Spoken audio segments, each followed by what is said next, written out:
The content you're about to enjoy comes from the archives of The Best You. We're devoted to the very best in personal development, with a platform and resources dedicated to inspiring and changing people's lives.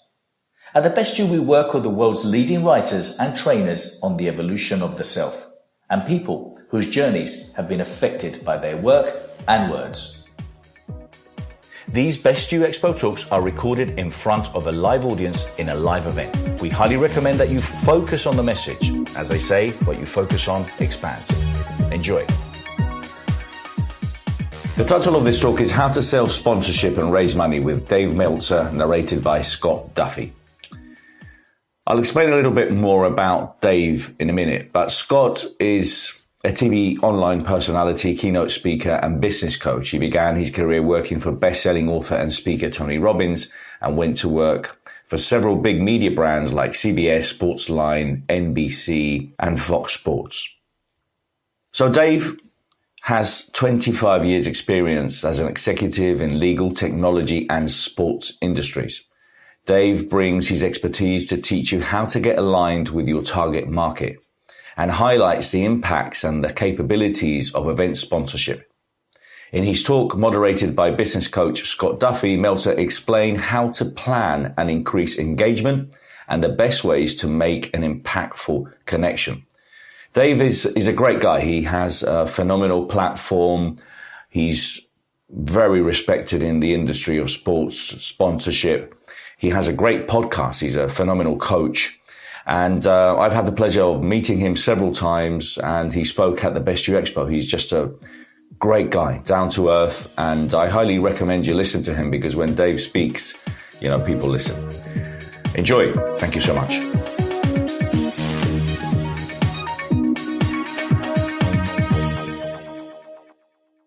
Scott Duffy, he heads the media division at S1 Media House, and he's done a lot. He's actually worked with NBC, CBS, Fox. He started with Tony Robbins, and he actually sold some stuff to Richard Branson's Virgin Media Group. They acquired his private aviation online booking tools. He's an amazing man. He's got a guest with him as well. So let's put our hands together right now for our next speaker, Scott Duffy. Recognized as a Forbes and Entrepreneur top keynote speaker. Dave is a two-time #1 best-selling author. He was awarded the Ellis Island Medal of Honor. He's an advisory board member of over 45 companies and charities. Variety Magazine's Sports Humanitarian of the Year. Dave Meltzer is the CEO of Sports One Marketing. He also does a podcast for Entrepreneur called The Playbook, and he's also a judge for an Entrepreneur Elevator Pitch. So please welcome David Meltzer.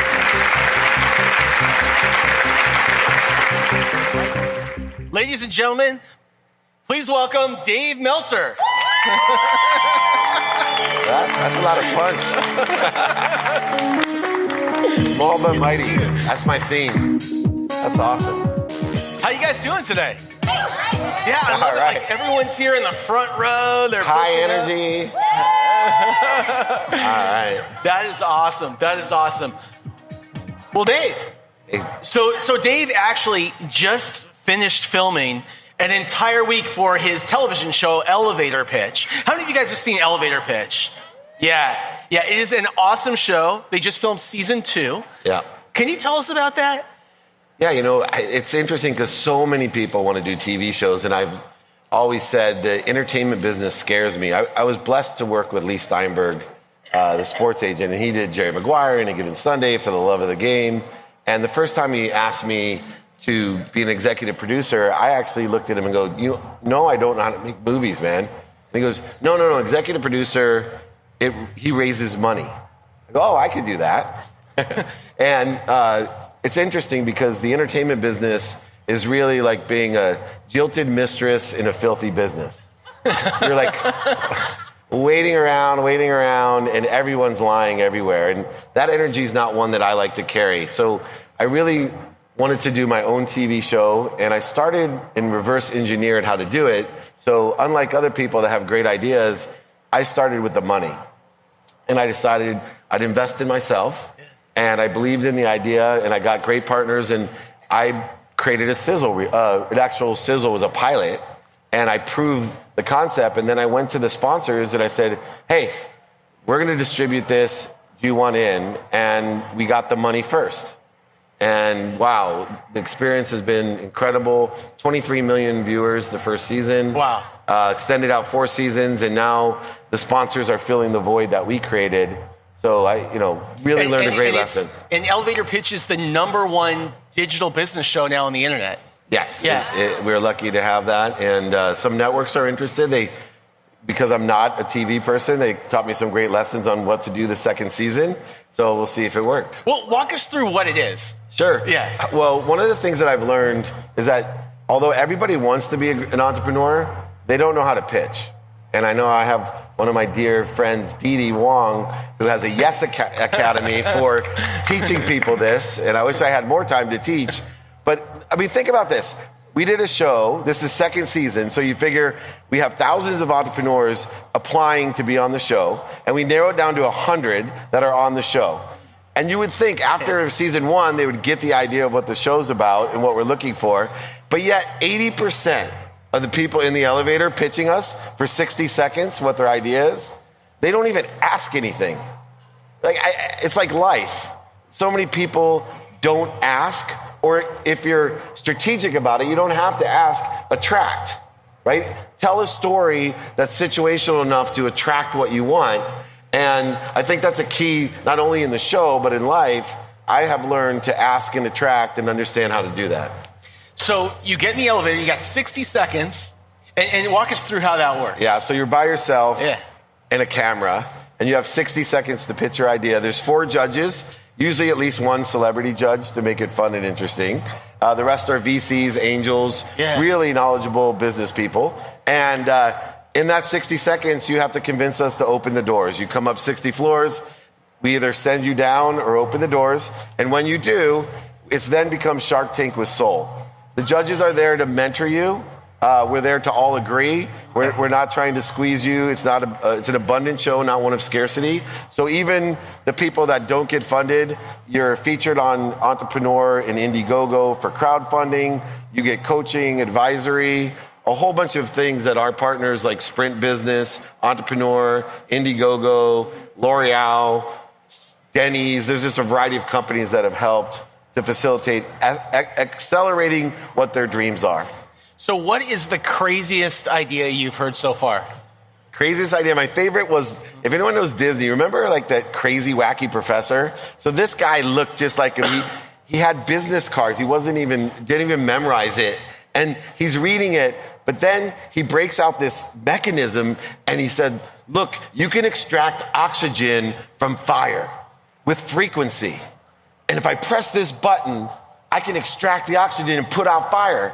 And I'm thinking to myself, oh shit, forget the show. I'm going to make billions of dollars. This is mad. So I convinced all the other judges, got to open the door. And then they're like, well, how are you going to do forest fires? I'm like, I don't know. We'll ask him. So he comes in and I'm like, okay, can I see it work? And he says, no, this is just a remote control for my TV. But I go, okay. Yeah, I go, it's a great idea, man. Really sorry. He goes, wait, I have a patent on the technology. And now I'm like, bam, another $1 billion. This is awesome, right? Somebody will figure this out if he's actually patented. Because I kind of know physics, and I'm thinking this is possible. Then he said, I go, can I see the patent? Oh, no, I forgot the patent. So they're like, you're going down. Million great ideas out there. Don't forget to make money and actually have a direct path to revenue. But so how many people pitched you this week? This week, yeah. We did 18 a day for 4 days. It's 12 episodes. So 72, we had 72 pitches. And last year we had 92 and funded 27. We also have a finance debt company and a fund this year. So because we all have to agree, even if we couldn't fund you as a group, we then have debt financing. Like some of the companies just need PO financing. And then we also have a fund that will take on some of the larger deals. You know, some of the celebrities are really cheap. They don't want to go over $2 million. And I'm like, come on, man, you make way more than me. So you had 72 people pitch you this week, and that was just for your show. Yeah. So I'm going to guess just being around you every day, you have hundreds of people, maybe thousands of people that pitch you every year. What are the keys to creating a great 60-second elevator pitch? Yeah, it's really simple. And it's really important because it's a 5-step process to pitch somebody. One is to stimulate interest. And that is a variable that's difficult because you have to get alignment with somebody. And so, when you're in an elevator pitching a group, some of them, you can use a hide the ball to stimulate it, right? One guy had won all these awards and had a faucet, but he put a blanket over it. And his strategy to stimulate interest was, I'm not going to show you the faucet, right? That's stimulating interest. 2 is, how do you transition that interest? And then 3, share a vision. If you can do those 3 things, you're going to get your doors open to everything that you dream of. And so I would practice, with as many people as you can, what really emotionally attaches, right? People buy on emotion for logical reasons. People buy on emotion for logical reasons. We were backstage, and I was talking, I'm so glad Jim Quick's coming up behind me, because I hate following geniuses, right? I'm not very intellectual. I grew up with all these siblings. I went to Harvard, Penn, and Columbia. But where my expertise lies is in emotion, right? I know how to connect to people emotionally to move their energy. And then I let all the really smart people figure out how to quantify that. But if you can learn to stimulate interest, transition, and share a vision, managing and developing the vision is a team effort. And that's the 4th step. And if you can do that, then your business will thrive. So many people come up to me, they ask, how do I get a show sold? How do I start a television show? How do I start a successful online show? How do you do it? Well, I know this is about sponsorship. And just like in life, I spoke about last night at the Unstoppable Gala, I believe there's 3 worlds, one of not enough. And what happens is a lot of people are scarce, and they start any business, especially entertainment ventures, with a strategy of not enough, right? So I have this great idea, I'm scarce, and I deserve everyone to sponsor it because it's a great idea. Never once have they used empathy or sympathy to put themselves into someone else's position that may hear 1,000 deals a year, and pretty soon all the ideas are the same, right? I always say, make yourself equal, then make yourself better. So the second world is a world of just enough. And some people will go through an effort when they have a TV show, but it's just enough. And once again, they're forgetting that there's 1,000 different pitches just like yours, some better, some worse. But when you live in a world of more than enough, this is what happens. You actually trust the universe and you invest in yourself. And you find the value first. And you come and you can make yourself equal, great idea, clever. I could give you 16 different nuances of my show that people have pitched to networks and have been unsuccessful. The difference is the value that you provide. So if I'm able to say, look, here's the idea, here's the direct path to revenue. And so when I went in and said, I literally, when I pitched it to Sprint with Entrepreneur, first I had a great partner, I had all my ducks aligned of why Sprint would do it. I didn't talk about how clever the show was or how interesting it was. That was maybe the first 5 seconds of the conversation. Look, elevator pitch show, this is what it is. I got down to business and providing value. Here's what's in it for you. Here's what's in it. Think about how we can cannibalize all the social influence of the judges. Think about the social influences of the people that are pitching, the entrepreneurs. We could do celebrity entrepreneurs, junior achievement entrepreneur, woman entrepreneur. We can have all these different things. And I said, and most importantly, we are going to make you the brand that supports millions of entrepreneurs out there. And they bought the value of that. And we had the distribution all set. So it wasn't vapor, right? It wasn't a remote control that puts out fire. I said, here, Indiegogo will feature it. They have this many million people. Entrepreneur has 14 million. Our company, we have this many millions. These judges are already committed.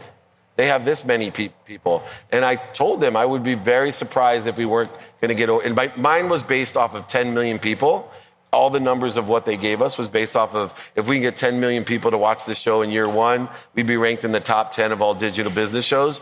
And we got 23 million. And when that happens, now everybody comes, right? It gets easy when that happens. So you talked about sponsorship and how you went to sponsors, shared what's in it for them. But still, if I'm going to sponsors for the first time in my career, right, and going and calling on big brands, can you give us a couple more pieces of advice on how to do it successfully? Yeah, you got to get the right partners, right? You can't just jump up and meet an executive of a sponsor, right? You can't do that. So it's easier to create power sponsors, right? People that have influence, as well as alternative decision makers, channel partners that already exist. So the way that I got there to the bigger brands was I looked to see, okay, who's going to be my crowdfunding partner? Who's going to be my distribution partner? Who's going to be my celebrity and entertainment partner? I went and got, in the first person I had to convince was the producer. So I got one of my favorite shows, Undercover Boss. Anybody watch that show? So I really like Undercover Boss. So I went to the producer of Undercover Boss and I pitched him and I said something that made a huge difference to him. I said, hey man, I want to pay you. What? Yeah, I'd like to pay you. I'm going to do a sizzle. And he said, we should do a pilot. I said, okay, I want to pay you to produce my pilot. I literally didn't tell him the idea. I got his attention really quick. Yeah. But it made a difference. So now, when I moved up the ladder to go talk to the sponsor, I had the producer of Undercover Boss. I had the director of the Osbournes and all these other shows. I had a great production team that had done all these other shows. We had, celebrities already attached. I had Indiegogo already attached, Entrepreneur already. People cheat themselves. Be more interested than interesting. Take a pen and a paper and chart out as if you were being sold. It's the same thing with your elevator pitch. I'm just so surprised how lazy we all are about our dreams. A dream is supposed to be passionate. You're supposed to love what you do, but you're not willing to spend a few moments to think about, what would this look like, my dream? Pragmatically, at a lower vibration, who would I need? If I walked into a room and had Steven Spielberg attached to my movie, do you think that would be the first thing, or are you interested in what the movie is first? No, I think that's pretty exciting that Steven Spielberg wants to do the Dave Meltzer movie. Right? If I went to all of you and said, hey, Steven Spielberg wants to do Dave Meltzer movie, I just have a lot of credibility about my life. Now, it's not true. But I won't pitch the Dave Meltzer story to anyone. Right? I would have to have that all there. If you're interested in speaking, exhibiting, or getting involved in the largest personal development expos in the world, contact us today at www.thebestyouexpo.com or send us an email to info@thebestyou.co. And when you have a dream, you talk about focus and the importance of persistence. Can you share your thoughts? Yeah, this is probably the biggest takeaway that you'll get from today.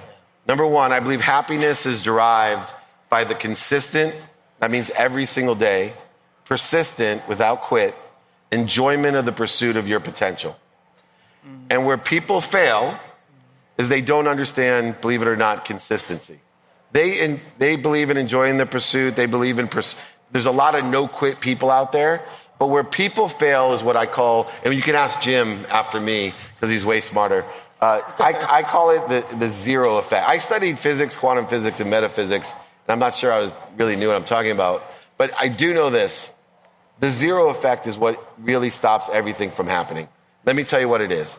You might want to lose weight, have a better relationship, make more money, whatever your potential is, whatever it could be. And what happens is, and I'll use myself as an example, I made a priority in my life about 14 months ago that my health would be first. I would put my health before my family, and I'd put my health before my business. Never before had I ever done that. In fact, I'm 40 pounds lighter, 9 pounds of muscle more. Those who are fans can see it on the skinnier face. And within that, I have sub-priorities, right? I have nutrition. I have a trainer. I have, all these different things that are stretching, ART. Of course, I meditate every day. But the interesting thing for me, the one thing now that I'm not getting the exponential results out of is my diet. And it applies to everybody here. And the reason is this. I'll diet day 1, and that's 1 times 1. I'll diet day 2, meaning a healthy diet. I don't not eat. Second day becomes X to the second power. Third day, it's X to the third power. As far as the exponential result. Day 4, X to the 4th power. Day 5, I go out partying till 4 in the morning. I eat a big hot dog on the street in New York. Yeah, but you're so fun. Exactly. It's so fun. But that's a zero effect. What happens is at the end of the month, I have dieted with great discipline and focus 28 of 31 days. 28 of 31 days. But guess what? I got zero effect. I just maintained. Now, I didn't gain any weight, and everything, but I got the zero. I see it all day long with my employees. They try so, and it's the hardest thing to be a boss of someone like this. They try so hard. They're so engaged. Saturdays, Sundays, they're here at 10 o'clock, and then that one day, they do zero. Yeah. And they get zero, and then at the end of the month, they're like, yeah, why am I in the same place? So you're talking about focusing on something consciously. How do you kick in the unconscious to help get exponential results? Right. Thank you. That's like total layup question. He's obviously I'm paying him. That's not even written down. So the idea of consistent, persistent enjoyment of the pursuit of your potential. First, your input of your body at this conscious level. There's 10,000 new data inputs a day. They're called thoughts. And it's so important to control the 10,000 data inputs that go to your cellular memory, right? We have cellular memory. And if you do it every single day, you get this exponential result. And it's true in athletics, it's true in business, it's true in relationships. Now, what's interesting is in the subconscious, you have 40,000 of the same thoughts every day. And those are creating neural pathways that create efficiencies, effectiveness, and statistical success in what you're doing. So if I can control the 10,000 new thoughts, I can hopefully invade the 40,000 of the same thoughts and create new neural pathways, which then program our code, right? I call it God code. It's called DNA. It has an electrical current through it. And what that code is, it's your internal thermometer. Right? We all have internal thermometers about what we're doing. I'm a victim of it with money, right? I had a certain thermometer. No matter what I did, I always made money. 9 months out of law school, a millionaire. But when I reached the level of extraordinary wealth, it was above my thermometer. And so even unconsciously in my God code, subconsciously and consciously, I started to self-sabotage myself. I carried the energy of not being worthy enough to have over $100 million in property. And sure enough, I lost everything. But because my thermometer was set at a certain level, it took me this long to make it back to a certain level. So I am constantly looking at clearing all thoughts, actions, and words from my thoughts every day, moving it to my subconscious, which is my beliefs, which then program my internal energy, the unconscious. So I'm a walking magnet. I could sit in that front row and do more business than most people because I'm going to attract it. I'm going to attract it. It's an energy that I carry no matter what I think, say, or do. Now, we realize, not to get political, but you could say that our president, whether you agree with him or not, the one thing that I think's remarkable is that he carries an energy that attracts. Like when you sit there, whether you love him or hate him, and go, how the hell is he doing this? I know how. He carries God's code. No matter what he does, that's what he attracts. And no matter what he thinks, says, does, or believes, he has a certain attraction of wealth. He has a certain thermometer. He has a certain leadership thermometer inside of him. And what you want to do is be cognizant consciously of that and program your code so that you're attracting everything you want exponentially, accelerated as fast and accurately as you can. So awesome, right? Awesome. Okay, so there's a lot there. Yeah. There's a lot we're there. done. And some people may say that's a little woo-woo. It is. But so here's the thing. If you could only focus on one thing, and that was it, one thing that you could take away from that spiritual practice and apply to your business, what would it be? Pick one priority. Give it a minimum amount of minutes every day. A minimum. So you can do more, but try this out. Create effective habits of creating effective habits. So pick something out. I always tell people, if you can meditate for 2 minutes a day minimum, it's worth more than 5 hours on a weekend, right? It's worth more than going all the way to India and being a shaman in the hills for 2 years. Trust me, 2 minutes a day. So pick one thing that you really want. Give it a minimum amount of minutes. Now, if you want a suggestion, I'll give you the easiest one. It takes 0.1 seconds a day, and it will change your life. And that's to say thank you. If you can say thank you every morning and every night, every day, your life will change within 30 days. I promise you. And I see everybody I speak in front of bigger crowds than this sometimes, and but not more energetic or positive. Yeah, exactly, right? It's quality. It's quality, not quantity. But I sit there and everyone shakes their head and I think to myself, the saddest thing about my job is that I know by tonight, half of you won't say thank you. By tomorrow morning, another half of you won't say thank you. And within 3 days, almost all of us will stop saying thank you. I've given you, like I said, I've studied physics, quantum physics, metaphysics. I've experienced all these great leaders around me, and the best piece of advice I can give you is to be grateful. And yet we all get in our own way and ignore the power of gratitude, the power of perspective, and positive energy. I promise you, please do it. Change your life. Make it your first effective habit to be grateful for everything. When you get stopped at a red light and you're way late to go pick up your kids, you're there when you can look up and say, thank you. Thank you. Thank you. Okay, so going to shift gears a little bit. All right. Last week I read that 65% of all purchase decisions today are made before a person ever gets to the store. So what people do is they go online, they go to websites, they go to social media, they ask their friends because they're far more likely to believe what their friend is going to tell them about a product or service than what any brand's going to tell them. Can you share with me what your beliefs around the role of media and creating media to promote your stuff online? Yeah, that's why I'm here today, because I wouldn't care if one person is here. The new world is there's 3.2 billion people on the internet. Think about it. 3.2 billion people on the internet. And if you don't understand the stage theory of everything that you do, like I am fine just talking one-on-one, but what I really want is all of this. All of that, this beautiful stage that Best You has. I want the screens. I want everything, right? I could easily ask the front row, stand up real quick. All right, I want you guys right here, Justin, wherever you are, zoom in on the front row. I'll stand right here, and this is exactly what you want to do. Whether you're in the restaurant business, whatever business you're in, this is how the world works now. So I want you guys to think about the most influential person that you're most grateful for. I want to think about that one person in your life that just inspired you and changed your entire life. And better not be me. Think who it is, or lie if it is. Think about that person. You got it? Everyone have it? Okay, I want you to cheer for that person.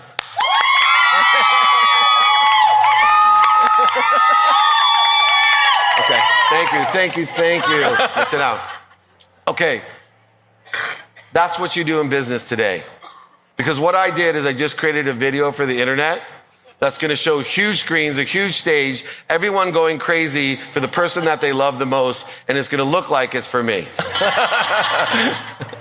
But when it posts up to 2 million people tomorrow, Dave Meltzer keynote at the Best You conference, it's good for the Best You conference. It's good for Dave Meltzer. It's great for all of you. And when I send you the video, you'll send it to your friends too, and you'll tell them the real story. And they'll start educating and accelerating people that this is about a stage. When Shakespeare said, right, the whole world is your stage, it truly is. I met a restaurant owner, Jeremy Fall, all the Hollywood clubs and restaurants. He's in his 20s. And I said, oh, tell me, you grew up in a family of restaurateurs and hospitality, and how did that affect what you said, what you do in your restaurants? He goes, to be honest, Dave, it really doesn't matter anymore. I said, why? He said, because it's the stage of the restaurant. It's the line outside. It's the content that I'm posting, and everyone's going crazy online. They just line up. He goes, I'm not sure my food's even good or they care. I just keep raising my prices because the line keeps getting longer and longer for my clubs. That's what you do with everything. We create a stage, and that's why I bought a media company. I specifically bought a media company to help companies create content for whatever they're doing, and then create a market and distribution to get to as many of the 3.2 billion people. I sold Westlaw. It's a legal research online when I was 25. And I did. I made my first $1 million in 9 months. But I had to fly into Indiana, and they have in Indiana these small counties, and they had a courthouse, and then they had the barbershop, the diner. Everyone looked almost the same. But yet there was always like a few people that I run into that were millionaires. You know, they had the law practice, they had, 200,000 people in their community, and they owned that business. Everybody knew them. Well, now you don't have to own a shop around a courthouse. You don't have to be in the mall. Whatever you're doing, if you find your frequency, be kind to your future self and provide value, be of service. I hate to do this because I know you're supposed to ask me questions, but last night, and I told him, I don't want a keynote speech. Let Scott just feed me questions. But I have to hit this one. So does anyone know Bob Proctor?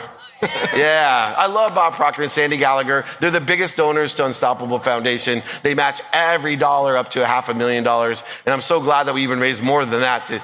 But we needed them when we started. They're amazing.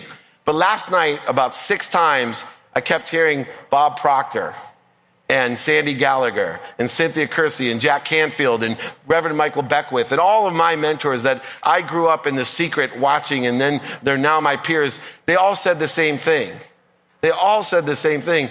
The more you give unconditionally, the faster it comes back. At first, they offered more than they wanted to when we started the foundation. And Sandy Gallagher said, I told them every Friday I'd write them a check. And it was bigger than I wanted.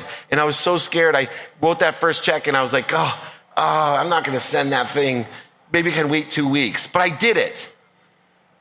That's the secret to life. I sign every one of my signatures unconditionally, Dave.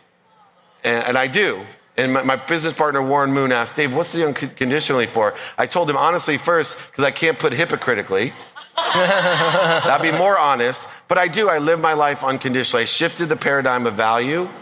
And what happens is it just keeps coming faster and faster because you're telling the universe, I surrender. Right? Man, I trust you. I trust you, so I don't need it. Right? So when I do it, I just give it out, and it creates this void, and I don't have to fill it anymore.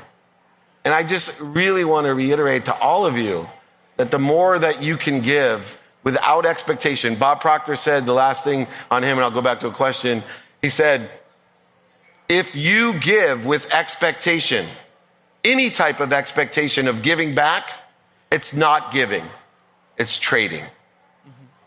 I will also add to that, which made me so proud this morning. One of my young media guys told me, Dave, not only is it trading, but it slows down the process because the universe is exact. And if you put an expectation on it, the universe has much bigger and better things. You're in the favor of the universe, Dave. When you put your expectation on giving, you're slowing down and creating resistance. And I almost got on my knees and said, thank you, Justin. You listened. Like, that's a deep thinker. A 30-year-old person, 29 years old, gets it. He gets it. So give without expectation. Awesome. Okay, since we're talking about giving, can you share with everyone what the 50 for 50 campaign is all about? Sure, a little self-promotion. So Cynthia Kersey from the Unstoppable Foundation created it on her 50th birthday. She had a party and asked everyone to bring at least $100 for her charity that she was going to start out to empower women in Africa who were highly discriminated against and damaging an entire culture of the Maasai, over 1 million people. Yeah. And so this was the 10th anniversary, and we raised millions of dollars last night, and it's an amazing gala that we did. But I decided I turned 50, even though I look 60, I turned 50 in January, and I decided to do 50 birthday parties this year to raise over $1 million for a leadership and empowerment center because we've impacted 75,000 people there, and we need to teach them. It's not a handout, it's a hand up. And we have kids graduating college now that never were supposed to go to school. We need to create a leadership and empowerment center so they can teach and they can empower people. So to be quite honest, I thought it would be easy that I'd take my rich friend. I travel a lot. I take my rich friends to dinner and then tell them, hey, you guys, instead of I'll pay for your dinner, you donate to my charity. Well, talk about unconditional giving. I started with these dinners and guys like Gary Vee and the most famous defense lawyer in Hong Kong was like, forget dinner, man. I want to throw you a big party. Yeah. And I was like, oh, that's so generous, but you're killing me. That's why the diet is like zero effect. It's like 50 pieces of cake alone.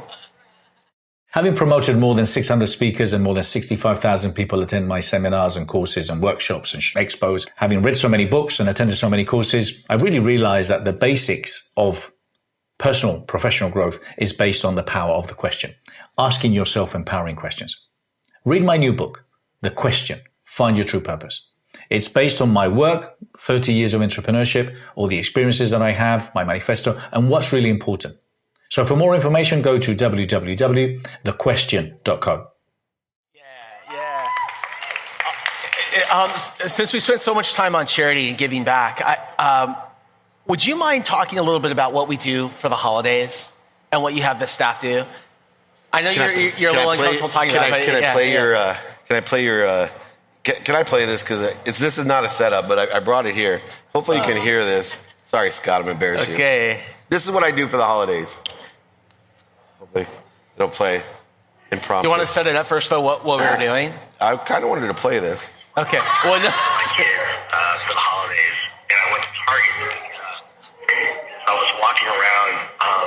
I saw a woman who just caught my eye. A Hispanic woman who was clearly shopping for her kids and looked so stressed and looked so worried, and was counting everything. And I really had empathy because I know what it's like. Maybe we all do to not be able to pay for food, let alone getting your kids Christmas presents at some point in their life, and so I couldn't stop thinking about her. And then about 20 minutes later, I went to the register, and guess who was the person in front of me? It was her. So she looked even more nervous and very upset and troubled as they were ringing everything up. And then when they gave her the total, I gave the cashier the money. It felt really good. And I just want to thank you for the lesson. Love you, man.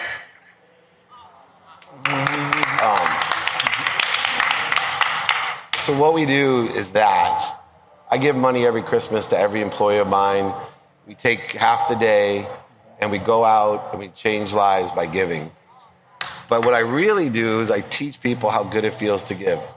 Forget all the one-timers out there that we get to give the money, but when you can change someone's life to empower them to give, and there's extraordinary stories, but this was after. This wasn't my event. The reason I wanted to play it first, this was weeks after we did it, and Scott, it changed his life. And he wasn't in a position where it didn't mean anything to him. He has his own kids, and he has his own issues, and it really was a big give to take care of someone else's Christmas gifts. I looked yesterday and I thought, I had this guy, he interviewed me for the inside man of the Super Bowl in Super Bowl 50 from Forbes. And at the end of the interview, he followed me around for 2 or 3 days. He was from Atlanta.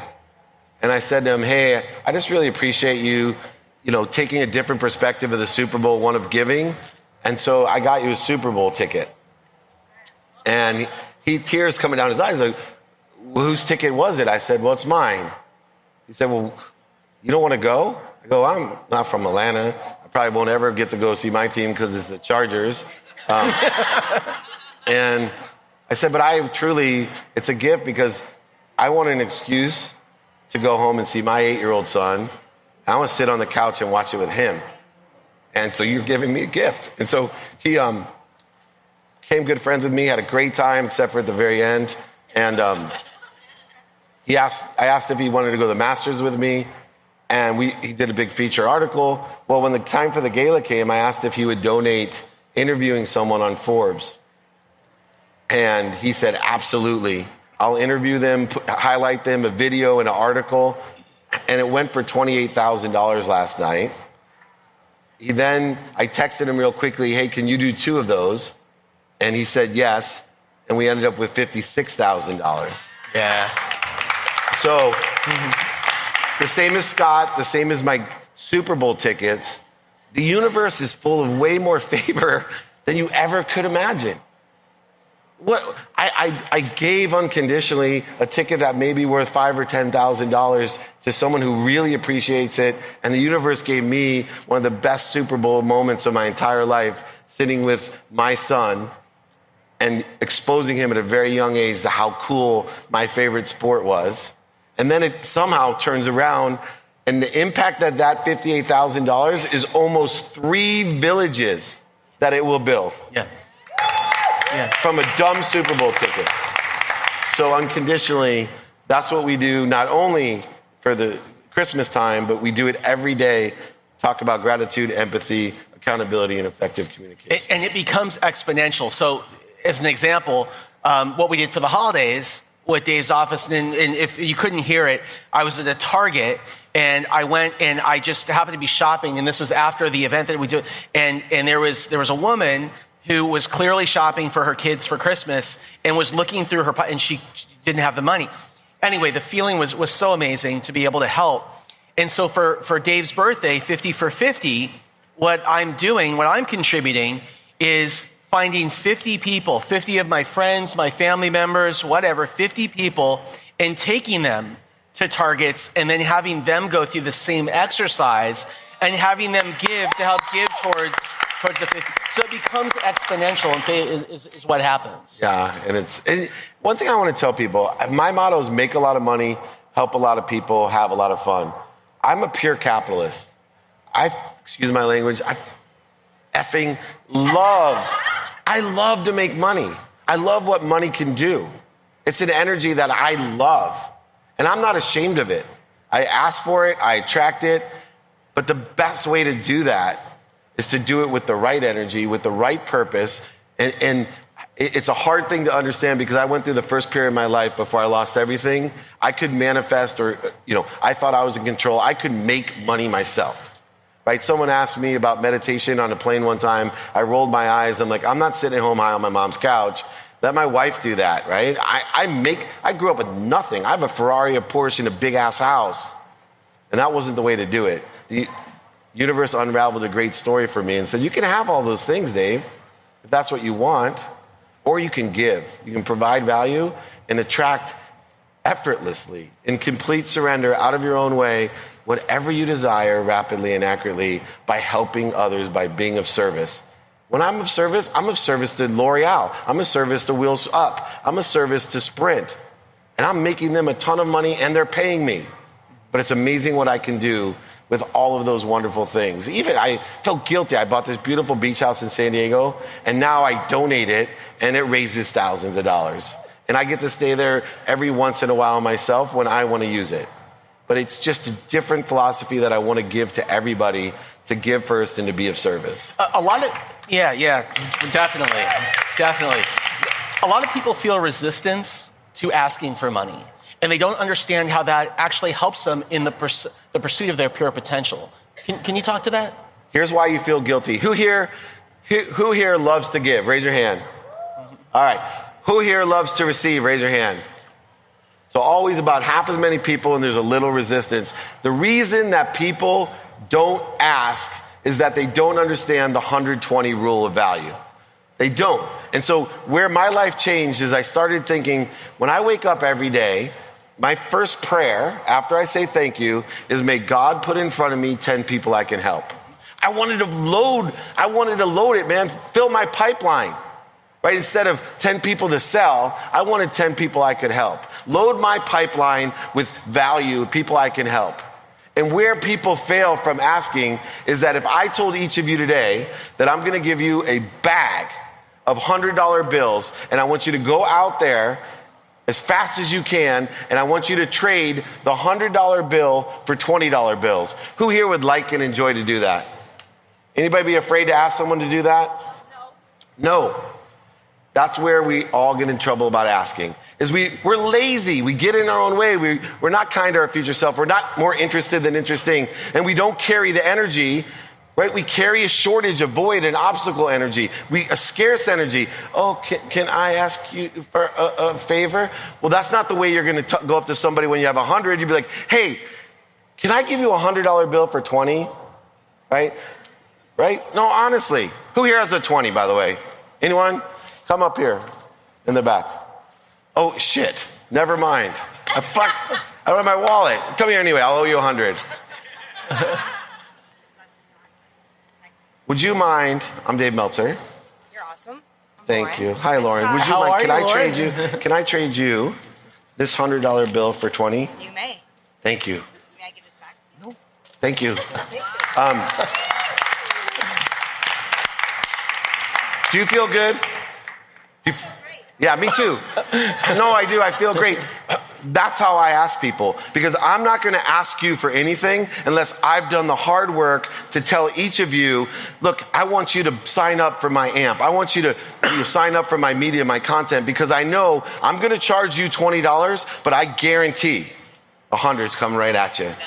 Right? Yeah. And you carry that energy, you won't mind asking anybody at all for anything, because you're carrying the energy. I'm giving you more. Why wouldn't you? Can you see any reason why you wouldn't want to do this?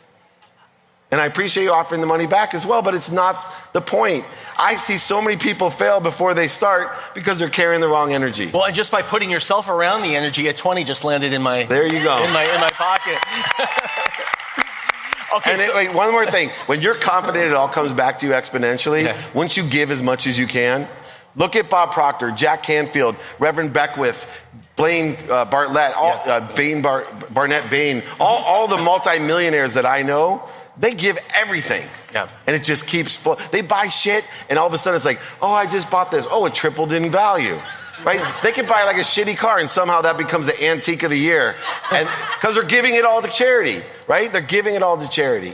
Okay, so I want to end on a fun note. Yeah. We don't have fun already? Well, we're having fun. We got 3 minutes and 18 seconds. Okay, so one of the funnest things that I experience when I'm in Dave's office is every Monday morning at his staff meeting, when I first started working, every single morning, we go around the entire office. So say there were 40 people, 45 people in the conference room, and everyone's job was to share the biggest screw up they made in the previous week.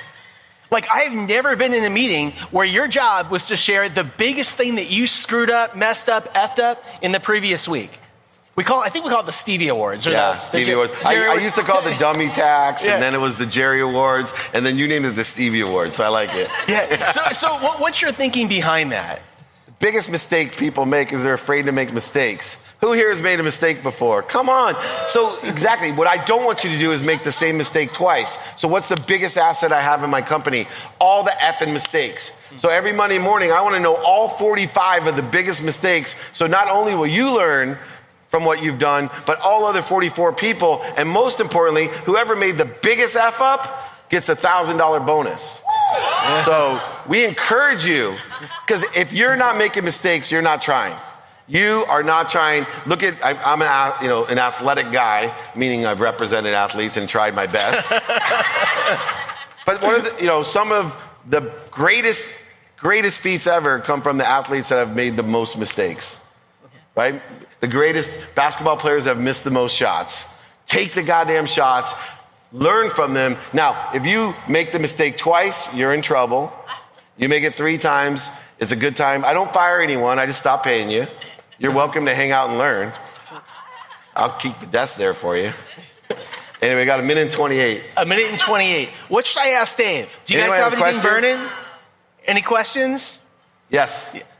Okay, great question. And this is a great way to end. 111, lucky number, born on January 11th. Here we go. He said, what if I don't have any money, you idiot? How am I supposed to give? Not only just time, but think about this. There's 4 things that you want to balance in your life at all time. Your personal values, your health, your love, character, integrity, your experiential value, what you've learned in life. And if you're younger, you haven't learned as much in this lifetime, unless you can do some other things. Then 3, you have your giving values. And 4, you have your receiving values. The biggest mistake that young people make, and a lot of people make, is they think somehow, miraculously or mathematically, Jim Quick can't even figure this out, that you should have a balanced day. Right? Oh, 1/4 of my day is my personal values, 1/4 is on my experiential, 1/4 for giving, and 1/4 for receiving. Bullshit. You're 20-something years old, you better be focused in on your experiential values and your receiving values. Right?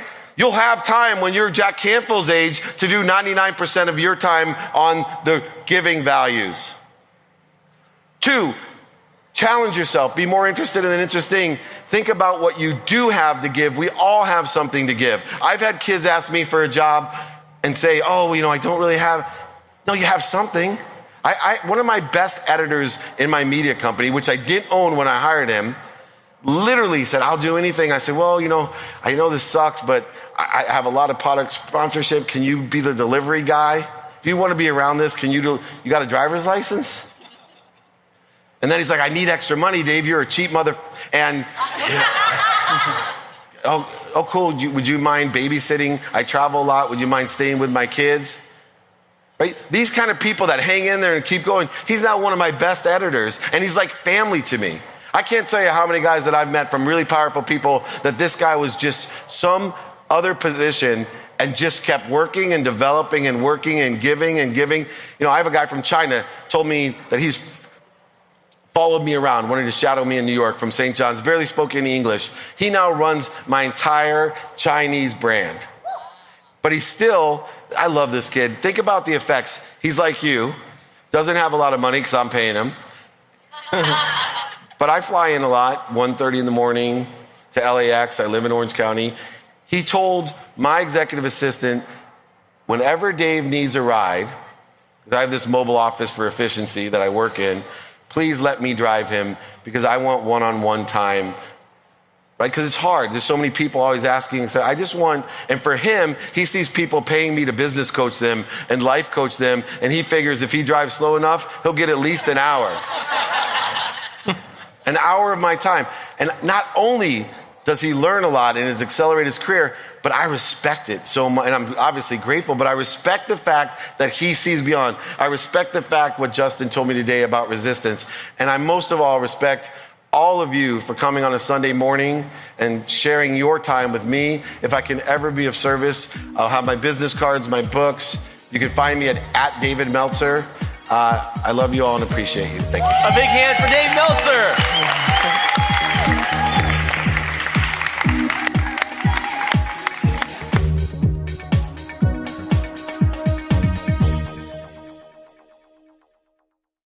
For more information, go to www.thebestyou.co.